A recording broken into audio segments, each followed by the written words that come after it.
राधे राधे। भगवान की कृपा से आप सब अच्छे होंगे।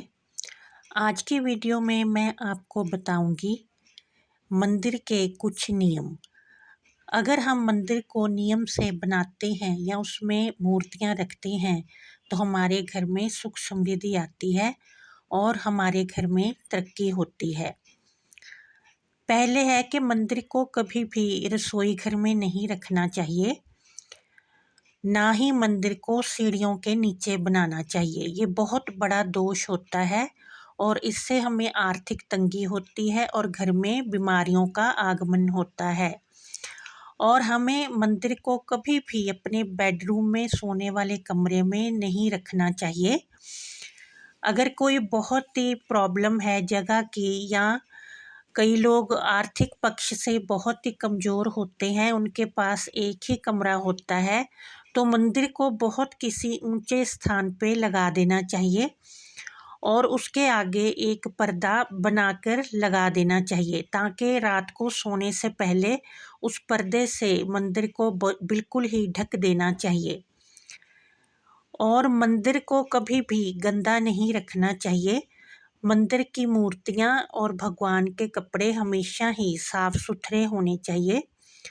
मंदिर की जो पढ़ने वाली किताबें हैं, कथा या आरती संग्रह, दुर्गा स्तुति, हनुमान चालीसा, वो कभी भी कटे फटे नहीं होने चाहिए और ना ही ये किताबें बिखरा के रखनी चाहिए।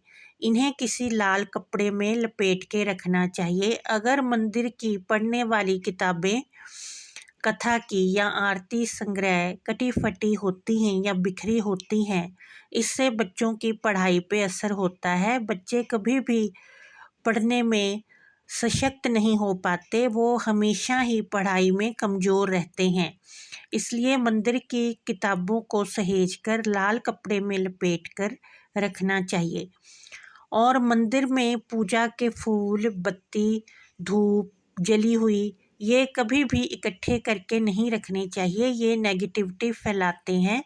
इन्हें समय समय पर या तो पृथ्वी में गड्ढा खोदकर उसमें दबा देना चाहिए या फिर कहीं पानी में प्रवाह कर देना चाहिए। इसे इकट्ठे करके नहीं रखना चाहिए, इससे घर में नेगेटिविटी फैलती है। और मंदिर में कभी भी खंडित मूर्तियां नहीं रखनी चाहिए, ना ही कथा की किताबें फटी हुई रखनी चाहिए। इन्हें या तो किसी मंदिर में रखना चाहिए या अगर मिट्टी की मूर्तियां हैं तो उन्हें पानी में प्रवाह कर देना चाहिए। वो खुल के मिट्टी ही बन जाती हैं और नदियों में नीचे फिर बैठ जाती हैं। इससे नदी को कोई भी नुकसान नहीं होता, ना ही पानी में कोई गंदगी फैलती है। और जो फटी हुई किताबें हैं उसे किसी मंदिर में रख के आ जाना चाहिए।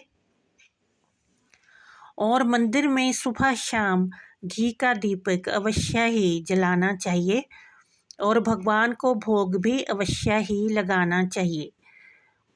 और मंदिर में कभी भी 3 शालीग्राम, 3 लड्डू गोपाल और गणेश जी की 3 मूर्तियां कभी भी नहीं रखनी चाहिए। ये हमें कोई शुभ परिणाम नहीं देती हैं। इसलिए मंदिर में जो मूर्तियां हैं वो कम रखनी चाहिए ताकि हम अच्छी तरह उनकी पूजा कर सकें और उन्हें नैवेद्य का भोग भी लगा सकें। और भगवान को कभी भी सूखे हुए फूल अर्पित नहीं करने चाहिए। हमेशा अपने घर के गमले से लेकर ही फूल अर्पित करने चाहिए। किसी पड़ोसी के घर से अगर हम तोड़कर फूल भगवान को चढ़ाते हैं तो उसका हमें कोई फल नहीं मिलता। इसलिए या तो अपने घर में ही फूलों के गमले रखने चाहिए या फिर बाज़ार से खरीदकर फूल लाके ही भगवान को चढ़ाने चाहिए, उसका ही हमें फल मिलता है। और जैसे फूलों की सुगंध फैलती है उसी तरह भगवान फिर हमारे घर में भी खुशियाँ देते हैं। और कभी भी अपने घर के मंदिर में कोई गंदा आसन या कपड़ा बिछाकर नहीं रखना चाहिए। हमेशा लाल या पीले रंग का आसन ही भगवान को देना चाहिए और आसन या तो नया होना चाहिए या धोकर साफ सुथरा करके ही बिछाना चाहिए। इससे भगवान बहुत ही प्रसन्न होते हैं और हमारे घर में खुशियों का आगमन होता है। इस तरह से हमें अपने घर के मंदिर में इन बातों का ध्यान रखना चाहिए और मंदिर को कभी भी जूठे हाथों से स्पर्श नहीं करना चाहिए। हमेशा साफ हाथ करके ही मंदिर के सामान को या मूर्तियों को छूना चाहिए। अगर हम गंदे हाथों से भगवान का स्पर्श करते हैं तो इसका हमें बहुत ही दोष लगता है और हमारे जीवन में होने वाली तरक्की रुक जाती है। इस तरह से हमें अपने घर के मंदिर का ध्यान रखना चाहिए और इन बातों का ध्यान रखना चाहिए। अगर हम इन बातों का ध्यान रखते हैं तो हमारे घर में सुख समृद्धि आती है और माँ लक्ष्मी कृपा करती है। जय माता दी।